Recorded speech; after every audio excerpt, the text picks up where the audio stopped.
Kadang-kadang orang bertanya kepada kita, Pak, Ibu, masalah itu berat toh? Iya, tapi Pak kuat. Ibu kuat melewati ini persoalan yang berat. Dia tidak tahu bahwa sebenarnya yang kita alami juga tidak segampang yang dia bilang kita kuat, tidak. Tapi kita berefleksi bahwa kita melewati masa-masa penuh susah. Kau kuatkan di saat ku lemah, kau menopang di saat ku merasa. Saudara-saudara, mari kita berdoa. Ya Tuhan, terima kasih ada kesempatan lagi malam ini untuk kami belajar dari firman-Mu. Tuhan tahu seluruh keterbatasan dan dosa kami. Tuhan tahu bahwa kami tidak mampu. Kuasailah kami dengan Roh Kudus-Mu dan tolonglah kami Tuhan. Di dalam nama Yesus, firman yang hidup itu kami berdoa. Amin. Mari silakan duduk. Bapak Ibu, saudara-saudara yang dikasihi dalam Tuhan Yesus, Shalom. Dalam sukacita kita di malam hari ini, saudara-saudara, bulan November itu ditetapkan oleh Gereja Masih Injili Timor sebagai bulan lingkungan hidup, bulan ekologi. Dan untuk doa malam hari ini, tema kita adalah pohon terbanting kebenaran. Pembacaannya terambil dari Yesaya pasal 61 ayat 3. Yesaya 61 ayat yang ketiga. Firman Tuhan berkata demikian. Untuk mengaruniakan kepada mereka perhiasan kepala ganti abu, minyak untuk pesta ganti kain kabung, nyanyian puji-pujian ganti semangat yang pudar, supaya orang menyebutkan mereka pohon terbanting kebenaran, tanaman Tuhan untuk memperlihatkan keagungannya. Demikian firman Tuhan. Berbahagia setiap orang yang mendengar firman, memelihara dan melakukan dalam hidup setiap hari. Shalom. Bapak Ibu saudara-saudara, situasi digambarkan sebagai sebuah situasi yang rumit sekali. Paling tidak dalam pembuangan bangsa ini di Babel, mereka mengalami sebuah kondisi yang tidak gampang. Mungkin juga kondisi-kondisi itu dialami oleh kita hari-hari ini.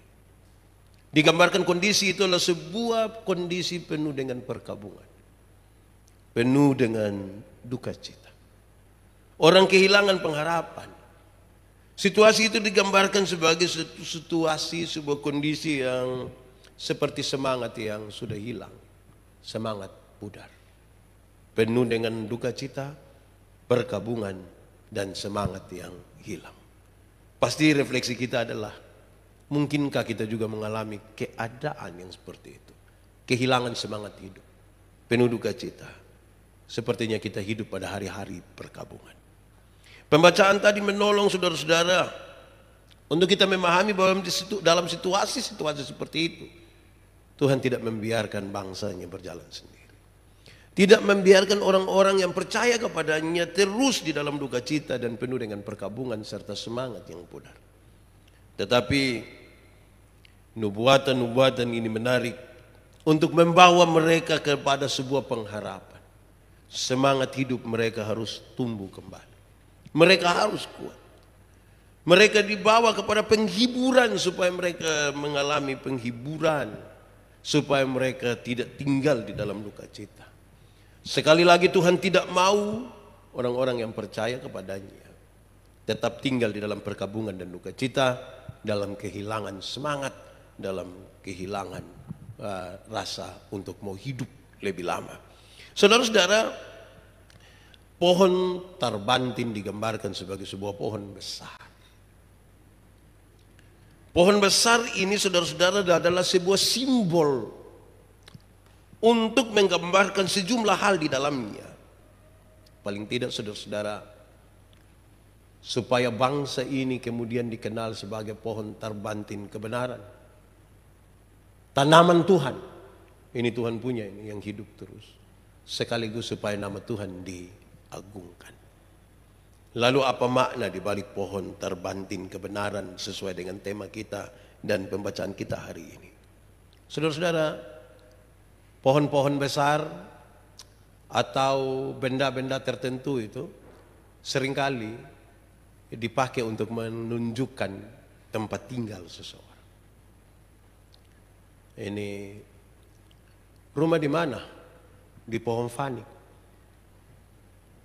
Pohon fanik satu di situ, dan orang menunjukkan tempat tinggal mereka dekat situ. Kamu gereja di mana? Di Pohonitas. Untuk menunjukkan satu tempat atau pohon di situ. Ini bermain di mana? Kita tamasa di mana? Di Batu Kapala. Ada satu batu di pantai sana. Pohon terbantin ini menunjukkan orang tinggal di mana. Saya kira ini baik untuk kita berefleksi. Kamu tinggal di mana? Kami tinggal di pohon terbantin itu, pohon besar. Kamu sebut apa pohon terbantin itu? Pohon terbesar itu, pohon yang besar itu kamu sebut apa? Dia Tuhan kami. Kami tinggal di situ. Kira-kira begitu, menunjukkan kami ini adalah manusia yang tinggal dalam naungan Tuhan. Kira-kira begitu dulu. Walaupun kemudian pembacaan ini menunjuk kepada kitalah yang disebut sebagai tanaman Tuhan. Tapi mari kita sepakat dulu bahwa kami tinggal di bawah naungan Tuhan. Kenapa saudara-saudara? Karena pohon terbantin itu yang kedua. Sebenarnya dia menunjukkan kepada kita tentang tempat di mana orang berlindung. Tempat di mana orang berlindung. Pohon terbantin, pohon di mana orang berlindung. Ini pohon walaupun mungkin di daerah yang sangat gersang, tetapi akar-akarnya masuk sampai ke kedalaman kira-kira 40 meter. Yang cukup jauh ke dalam. Dengan daun yang cukup rimbun. Orang bisa berlindung di situ. Ini menjadi luar biasa saudara-saudara. Mungkin kita ada dalam persoalan yang besar. Mungkin kita ada dalam banyak kegelisahan. Seperti duka cita dan kehilangan semangat hidup. Tapi kita ada di bawah pohon terbantin itu Tuhan. Dan kemudian kita juga menjadi tempat di mana orang datang dan bertanya, orang datang dan mengeluh, orang datang dan menangis kepada kita. Supaya orang tahu, oh ini pohon terbantin kebenaran. Supaya nama Tuhan dipermuliakan. Mungkinkah refleksi kita itu begini saudara. Kadang-kadang kita ada rasa susah sekali. Tapi orang datang dan mengeluh dan menceritakan kesusahannya kepada kita. Saudara pernah alami itu atau tidak? Saya rasa kita pernah alami. Kadang-kadang kita tidak menceritakan duka cita kita tidak menceritakan perasaan, keadaan kita. Orang datang cerita kita dalam hati, kita bilang, lu tidak tahu yang saya alami kok.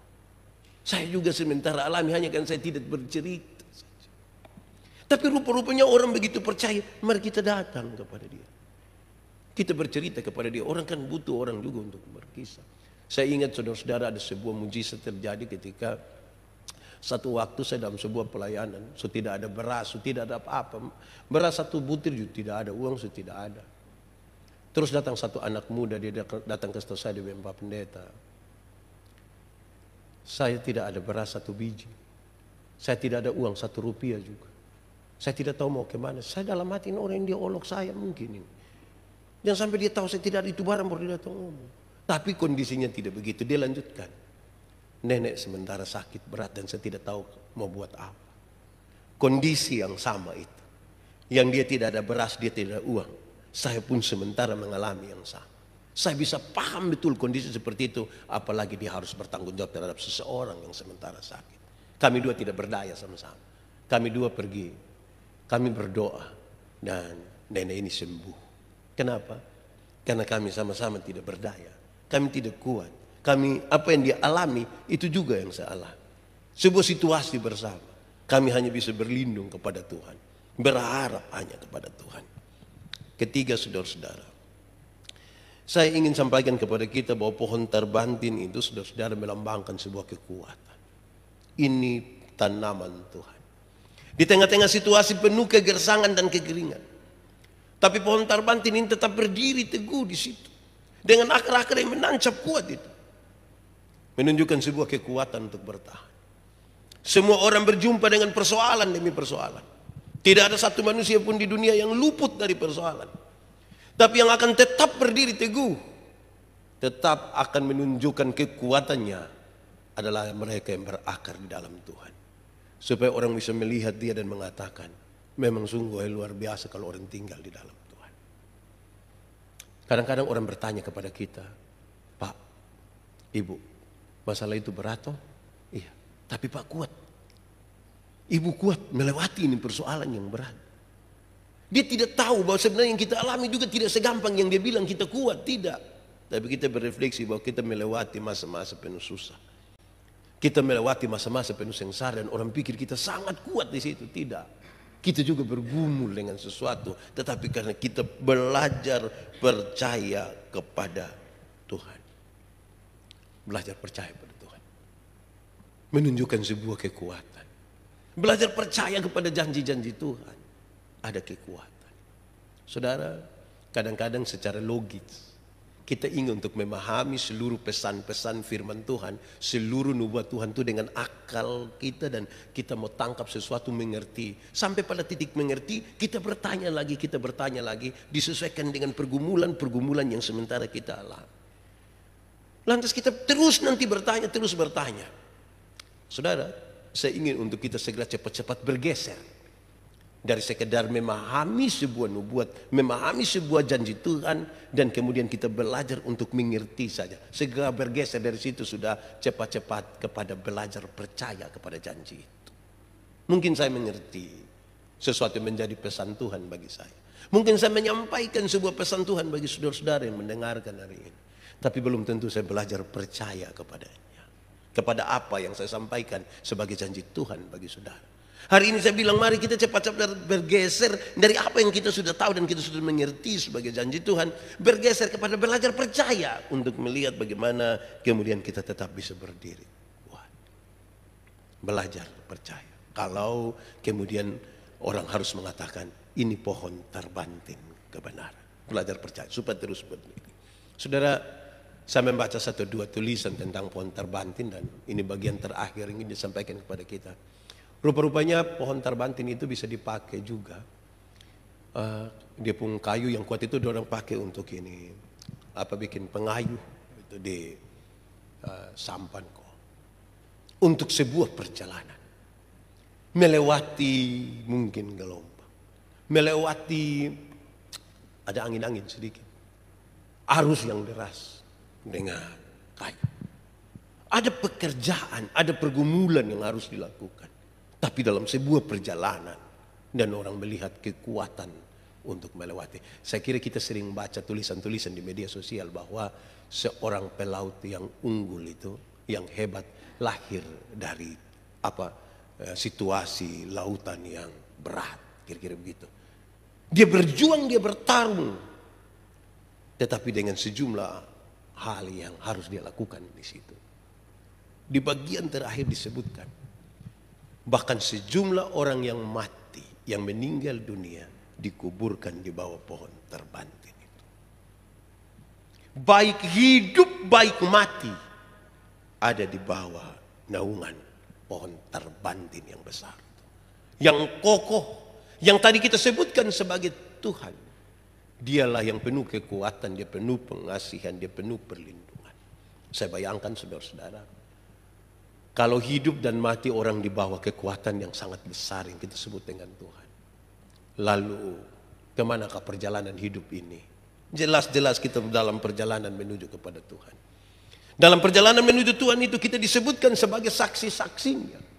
Kita disebutkan sebagai pohon-pohon terbanting kebenaran yang dari Tuhan. Supaya apa? Supaya nama Tuhan yang dipermuliakan. Baik kita hidup, baik kita mati. Kita hilang lenyap di dalam kekuatan kuasa Tuhan. Kita tidak kelihatan di balik pohon terbanting itu. Yang nyata hanya Tuhan. Saya ingat ada satu lagu dulu, biasa dinyanyikan, itu lagu pop rohani, bilang, sembunyikanlah daku di balik salibmu. Bukan kita yang kelihatan, Tuhan yang kelihatan. Supaya ketika ada sesuatu tersebutkan di situ, bukan nama kita yang tersebut, tapi apa? Nama Tuhan yang tersebut.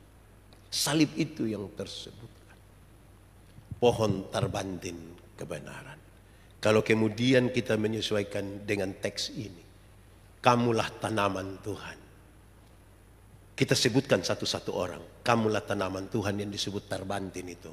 Kamulah, kamulah, kamulah, kamulah. Kita semualah pohon itu. Saudara bayangkan kalau pohon besar itu hidup bersama-sama di satu tempat. Mari kita mendefinisikan situasinya. Ada kesejukan. Ada mata air di situ. Ada waktu, ada tempat di mana orang berhenti sejenak di situ. ada sejumlah hal yang indah. Mungkin orang akan berekreasi di sana. Kalau saya dan saudara kemudian mendefinisikan diri, sayalah tanaman Tuhan. 1, 2, 3, 4, 100, 200, 300, 1000, 10.000 dan seterusnya. Kita hidup sebagai pohon-pohon terbantin kebenaran. Mata air sudah dekat, mata air sudah dekat. Kesejukan itu ada. Kita hidup dalam sukacita. Bahkan orang-orang mencari tempat-tempat itu. Saudara, Oktober yang panas di Kupang, itu biasakan orang suka kalau ada waktu kosong sedikit lari cari tempat yang sedikit sejuk di mana kok, orang keluar di mana kok. Cari tempat-tempat yang menawarkan kesejukan, pemandangan yang indah. Ada spot-spot bisa dijadikan tempat foto-foto sedikit di sana. Tapi itu juga menunjukkan kalau situasi itu seindah yang digambarkan oleh teks ini. Tuhan memberkati kita, Tuhan menolong kita. Mari kita berdoa. Bapa di surga, kami bersyukur kepadamu. Engkaulah Bapa yang luar biasa penuh kekuatan. Engkaulah yang layak disebutkan sebagai pohon terbantin kebenaran.